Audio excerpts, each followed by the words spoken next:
그날을 기점으로 비의 치료는 순조로웠고, 준다고 해서 갑자기 치료가 순조로워질까? 저는 가능하다고 생각합니다. 이런 경험들이 너무 많아요.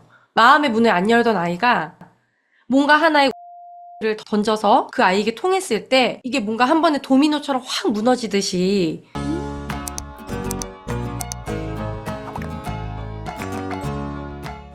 안녕하세요. 육아메이트 오현경입니다. 오늘 소개해드릴 책은 아이를 무너뜨리는 말, 아이를 일으켜 세우는 말.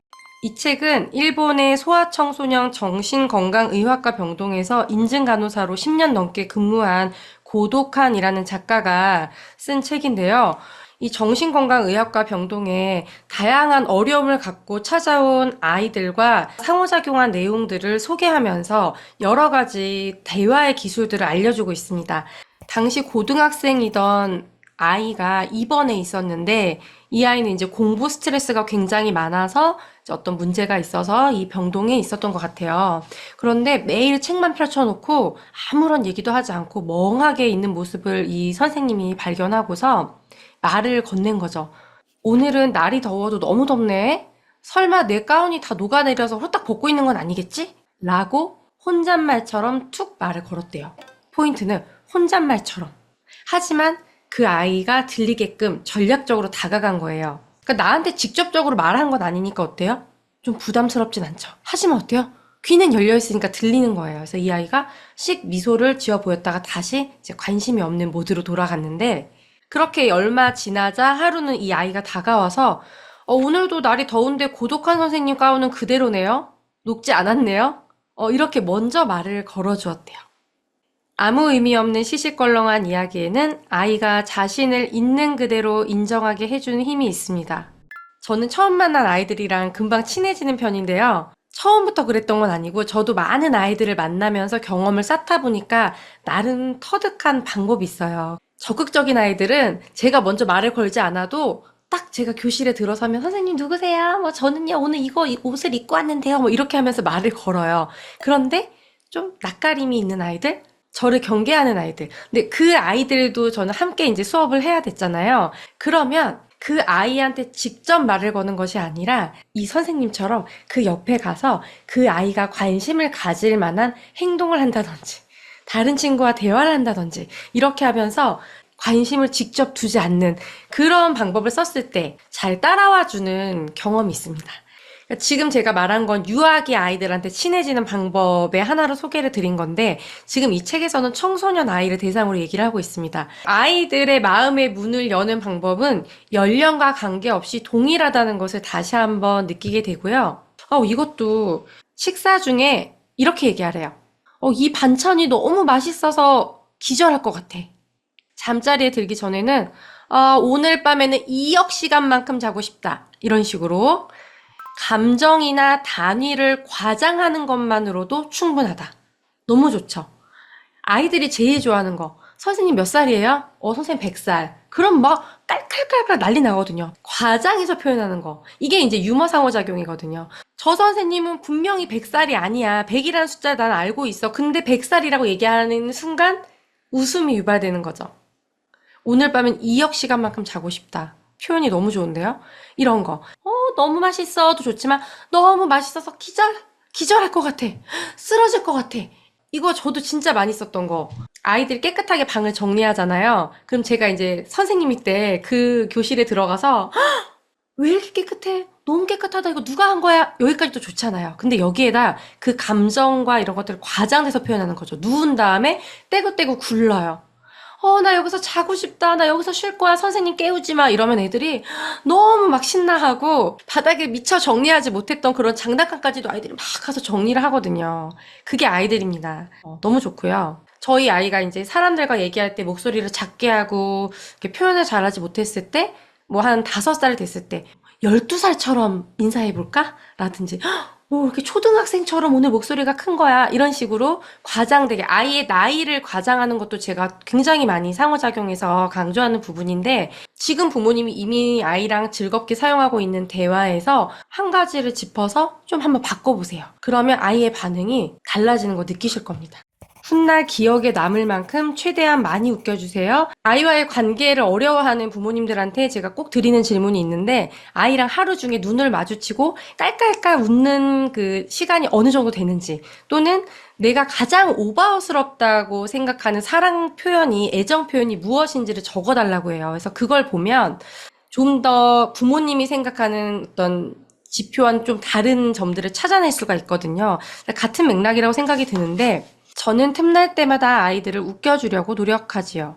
아이를 웃겨줘야지라고 생각하고 행동하면 훗날 아이에게 안정감과 자기 긍정감을 심어줄 수 있다고 생각하기 때문입니다. 100% 동의합니다. 근데 이분은 이제 간호사로서 소아청소년과 정신과 병동에서 아이들을 만난 거잖아요. 학생, 담당했던 중학생 B 아이의 사례를 얘기하고 있는데요. 하루는 B가 이거 뜯어주세요 라고 하고 과자 봉지를 가지고 왔대요. 근데 이 선생님이 자, 선생님 얼굴 잘 봐. 이렇게 한 다음에 양쪽으로 뜯으면서 얼굴 근육을 모두 사용해서 우스꽝스러운 막 이런 얼굴을 만들었대요. 그랬더니 성공했대. 이 아이가 막 큰 소리를 내면서 웃었대요. 오, 근데 대단하다. 그날을 기점으로 비의 치료는 순조로웠고, 어때요? 과자 봉지 하나 이렇게 뜯어준다고 해서 갑자기 치료가 순조로워질까? 저는 가능하다고 생각합니다. 이런 경험들이 너무 많아요. 마음의 문을 안 열던 아이가 뭔가 하나의 웃음 포인트를 던져서 그 아이에게 통했을 때 이게 뭔가 한 번에 도미노처럼 확 무너지듯이 그런 경험들이 있거든요. 그러니까 이 선생님이 그냥 얻어 걸린 것처럼 한 게 아니잖아요. 아이들을 만나면서 내가 쟤를 좀 웃겨줘야 돼. 틈날 때마다 한번 웃겨봐야겠어. 라고 의도를 가지고 이제 상호작용을 한 거예요. 이 아이를 웃겨줘야겠다 마음먹은 다음 우스꽝스러운 표정을 짓고 말도 안 되는 개그를 구사하는 건 불특정 다수를 위해 만든 만화나 텔레비전 개그 프로그램의 재미하고는 사뭇 다릅니다. 이게 너무 중요합니다. 오직 한 아이만을 위한 특별한 이벤트니까요. 아, 너무 멋지네요. 옛날에 내가 웃는 걸 한번 보겠다고 엄청 노력했던 어른이 있었지라고 즐거웠던 한때를 이 아이가 기억했으면 좋겠다라고 적어주셨네요. 그것만으로도 아이가 세상을 살아가는데 정말 큰 힘이 될 테니까요. 근데 그런 대상이 내가 지금도 만나고 있는 우리 엄마라면, 아빠라면, 그리고 우리 아이가 먼 훗날 이제 자랐을 때 문득 떠오르는 그런 장면들이 나를 웃겨주기 위해서 엄마 아빠가 막 노력했던 그런 모습이라면 그런 거는 기억이 오래 남거든요. 이게 부모 자녀 관계에서도 너무너무 중요하고 이게 많은 어려움을 겪고 있는 치료가 필요한 아이들에게도 통했다는 부분들을 우리 선생님이 다시 한번 확인시켜 주는 것 같습니다. 아이에게 필요한 건 응원이 아닌 긍정의 힘이다. 그러니까 응원을 해줬을 때는 아이들이 이제 부담을 조금 느끼고 내가 그 기대에 못 미치면 어떡하지? 라는 생각을 하는데, 아우, 너무 무리하는 거 아니야? 쉬엄쉬엄 해. 그러면 아이가, 내가 지금 열심히 하고 있는 건가 봐. 자신의 노력을 스스로 인정할 수 있게 된다. 그러니까 저는 여기에다 조금 더 추가를 하고 싶은 게 아이가 하기 싫어하는 부분에 있어서 그렇게 얘기를 하면은 안 하고 싶은 마음이 들 수도 있겠죠. 이 작가님도 아이는 어른이 생각지도 못한 타이밍에 갑자기 의욕이 불타올라서 막 선수 같은 기세로 목표한 일에 임하는 경우가 있대요. 그럼 이건 뭐예요? 지금 억지로 하는 거예요? 아니죠. 아이가 막 열심히 하는 순간에 이렇게 얘기해 주라는 겁니다. 아이가 잘하고 있을 때, 이러다가 너무 연필을 많이 잡아서 팔 아픈 거 아니야? 이런 얘기는 아이가 잘하고 있고 즐겁게 하고 싶을 때 그러면은 막 무리해서 아이가 더 쓰는 것처럼 보인다든지 이런 반응을 보이거든요. 근데 하기 싫어서 억지로 하고 있는데 쉬엄쉬엄 해. 천천히 해. 이런 식으로 얘기하면 더 싫고 부담스럽거든요. 그러니까 예를 들면 저 같은 경우도 어른인데도 이렇게 밥을 먹기 싫어서 깨작대면은 남편이 이렇게 얘기를 해요. 천천히 먹어. 근데 천천히 안 먹고 싶은 거거든요. 지금 나는 안 먹고 싶어요. 근데 천천히 먹어 이러면 내 마음과 좀 반대되는 느낌이 든단 말이에요. 근데 예를 들어서 내가 밥을 막 맛있게 먹고 있는데 좀 천천히 먹어. 천천히 먹어도 누가 안 뺏어가. 이런 거는 재미있게 들을 수 있잖아요. 똑같은 천천히 먹어지만 다르다는 거죠. 이미 이 아이가 잘하고 있을 때는 너무 무리하는 거 아니야? 좀 천천히 해도 돼. 이게 진짜 하지 말라는 느낌이 아니라 아이의 좀 긍정적인 모습을 비유적으로 둘러서 표현하는 것 같은 느낌을 받고 있어요. 이 뉘앙스를 우리가 잘 파악을 해야 될 것 같습니다. 지금 이게 8번이에요. 근데 7번으로 또 가면 잘못 끼운 단추보다는 혼자서 옷을 갈아입었던 행동을 봐주세요. 이거는 제가 얘기하는 1%의 가능성 찾기랑 비슷한 것 같아요. 사실은 단추 끼우는 걸 잘 못하지만 잘못 끼운 것보다는 끼워낸 것에 대해서 칭찬해주고 그 다음에 근데 이게 지금 삐뚤어졌네 다시 한번 해볼까 이렇게 교정하는 걸 뒤에 얘기해주라고 말하고 있거든요. 1챕터에는 지금 14개의 사례가 소개되어 있는데 이 목차만 봐도 도움이 돼요.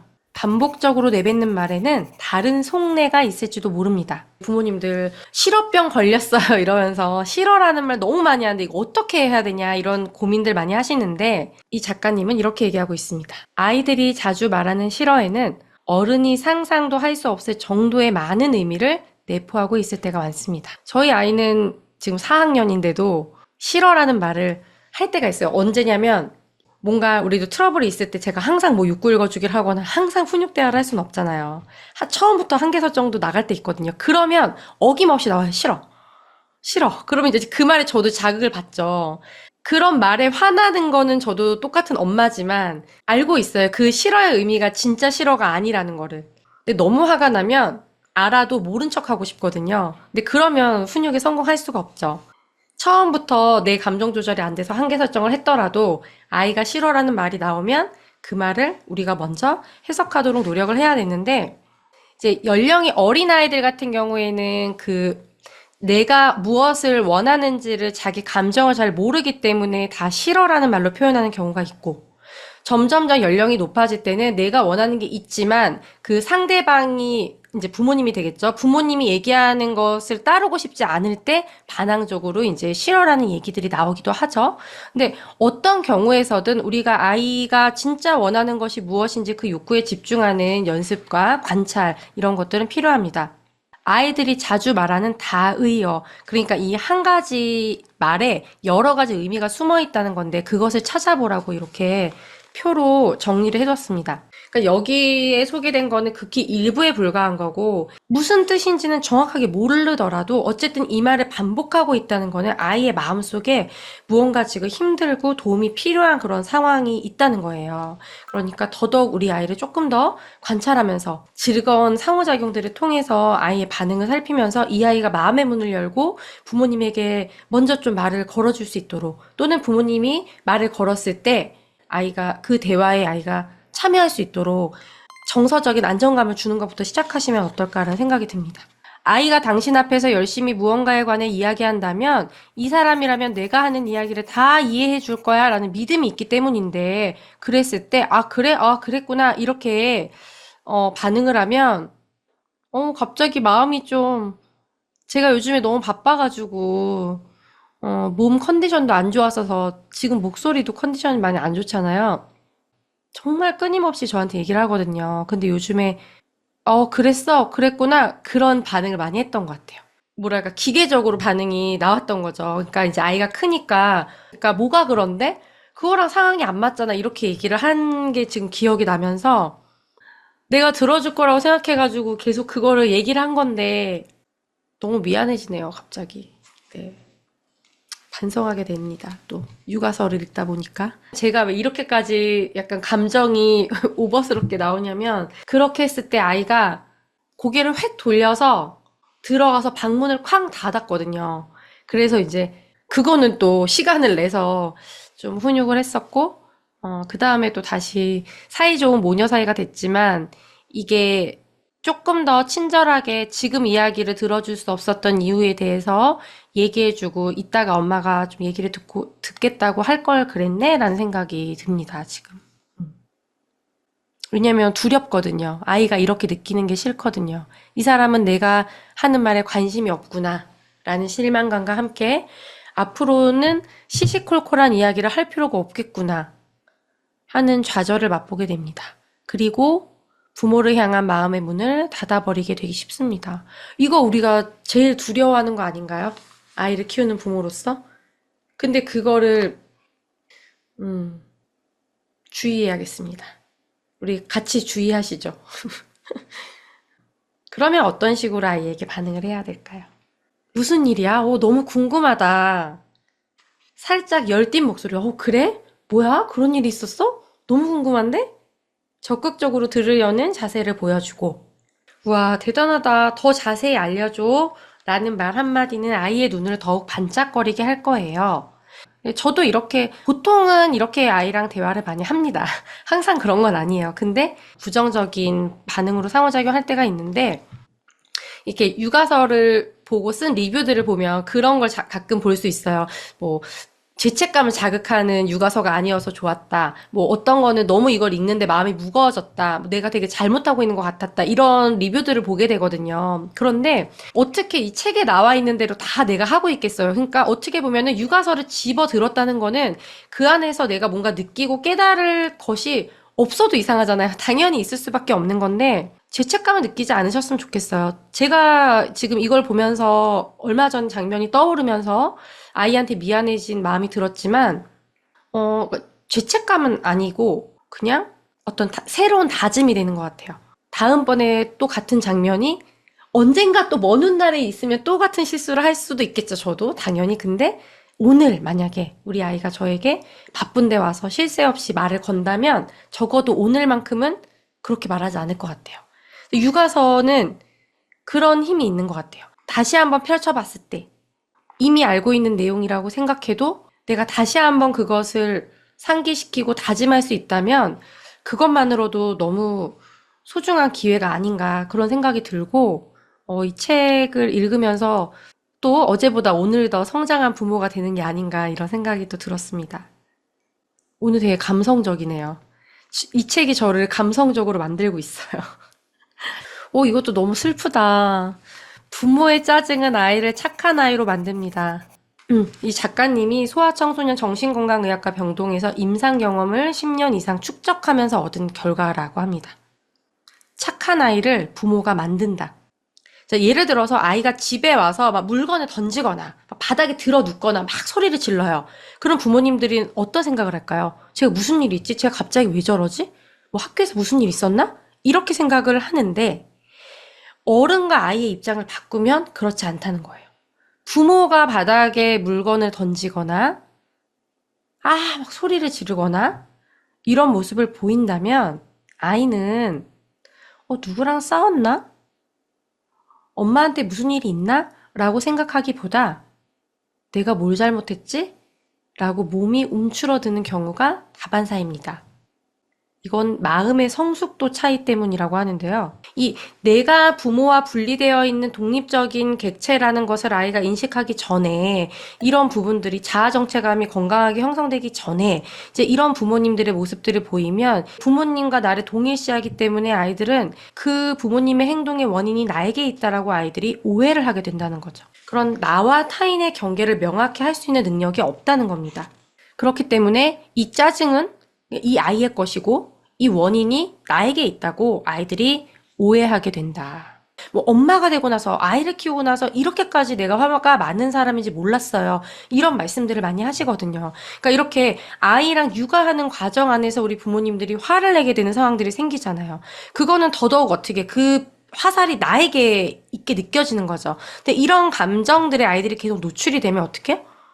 내가 부모님을 화나게 하는 그런 원인들을 숨기게 되는 거죠. 그러니까 내 욕구를 숨기게 되는 거죠. 그러니까 욕구가 없는 것이 아니라 이 아이가 부모님과 항상 의견이 동일해서 착해서 그러는 것이 아니라 그 감정을 억압했기 때문에 왜? 두렵기 때문에 내가 잘못을 해서 자꾸 부모님이 날 버리면 어떡하지? 이런 생각들을 자연스럽게 아이가 하게 되기 때문에 자신의 욕구를 숨기고 살아가게 된다는 거죠. 근데 부모님들은 이런 것을 뒤로 한 채 얘는 화를 내야지 말을 듣는다. 아이가 말을 안 듣는 것은 화를 내지 않아서다라는 엄청난 오해를 쌓고 있다는 겁니다. 화를 내서 아이들이 그 행동을 하지 않는 건 표면적으로 사실이죠.